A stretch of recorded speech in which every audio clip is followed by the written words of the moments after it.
Contact और उसके concept के बारे में।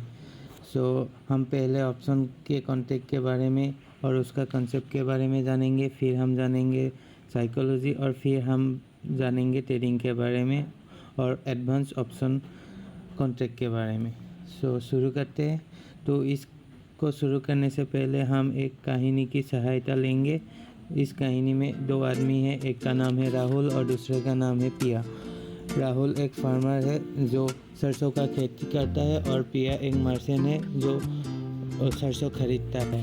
राहुल ने पिया से बोला, मेरे पास 10 क्विंटल सरसों है, क्या तुम उसे खरीदना चाहोगे? पिया ने बोला, हाँ क्यों नहीं, खरीदूंगा, ज़रूर खरीदूंगा। तो पिया ने राहुल से पूछा, लेकिन कितने प्राइस में दोगे? राहुल ने बोला कि 1000 रुपीज़ पर क्विंटल के हिसाब से मैं तुम्हें दूंगा।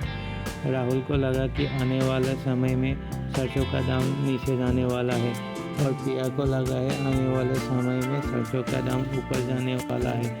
पिया ने कहा, हम एक कॉन्टेक्ट कर लेते हैं, मुझे अगले महीने 10 तारीख को सरसों चाहिए, लेकिन तुम्हें मुझे सरसों अगले महीने 10 तारीख को आज ही की भाव पे देना पड़ेगा। राहुल ने कहा, ठीक है। तो पिया ने राहुल को एक प्रीमियम दिया और बोला, ये प्रीमियम तुम रख लो, अगले महीने 10 तारीख को मुझे इसी भाव पे मुझे सरसों देना पड़ेगा।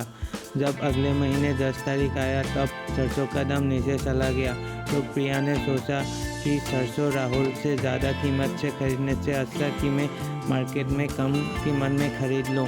तो राहुल को प्रिया ने बोला कि राहुल, तुम ये कॉन्ट्रैक्ट कैंसिल कर दो और मैंने जो तुम्हें पैसा दिया है प्रीमियम वो तुम अपने पास ही रखो। तो राहुल ने कहा, ठीक है। ये हो गया आपका कॉल ऑप्शन। देंगे पुट ऑप्शन के बारे में। ऑप्शन सेल में जो पैसा लेता है वो होता है ऑप्शन सेलर और जो पैसा देता है वो होता है ऑप्शन बायर।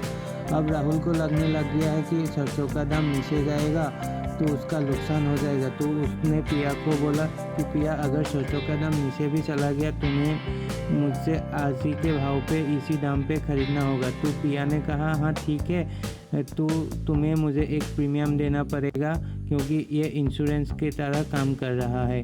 तो राहुल ने कहा, हाँ ठीक है, तुम मुझसे 100 रुपया रख लो, अगर अगले महीने 10 तारीख को सरसों का दाम गिर भी गया तुम्हें मुझसे इस भाव में खरीदना पड़ेगा। राहुल को लगा सरसों का दाम नीचे जाने वाला है, लेकिन प्रिया को लगा है सरसों का दाम ऊपर जाने वाला है।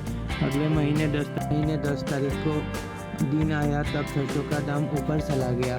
तो राहुल को लगने लगा, अगर मैं इसी भाव में प्रिया को बेच दूँ तो मेरा नुकसान हो जाएगा, इसीलिए मैं मार्केट में ही सरसों बेचूंगा। तो उसने प्रिया को कहा, प्रिया ये कॉन्ट्रैक्ट तुम कैंसिल कर दो, मैं मार्केट में ही सरसों बेचने वाला हूँ और मैंने जो तुम्हें प्रीमियम दिया है वो तुम अपने पास ही रख लो। तो प्रिया ने कहा, हाँ ठीक है। ये हो गया आपका पुट ऑप्शन। पुट ऑप्शन में ये होता है कि बायर सेलर होता है और सेलर बायर होता है। इसमें राहुल बायर है और प्रिया सेलर है।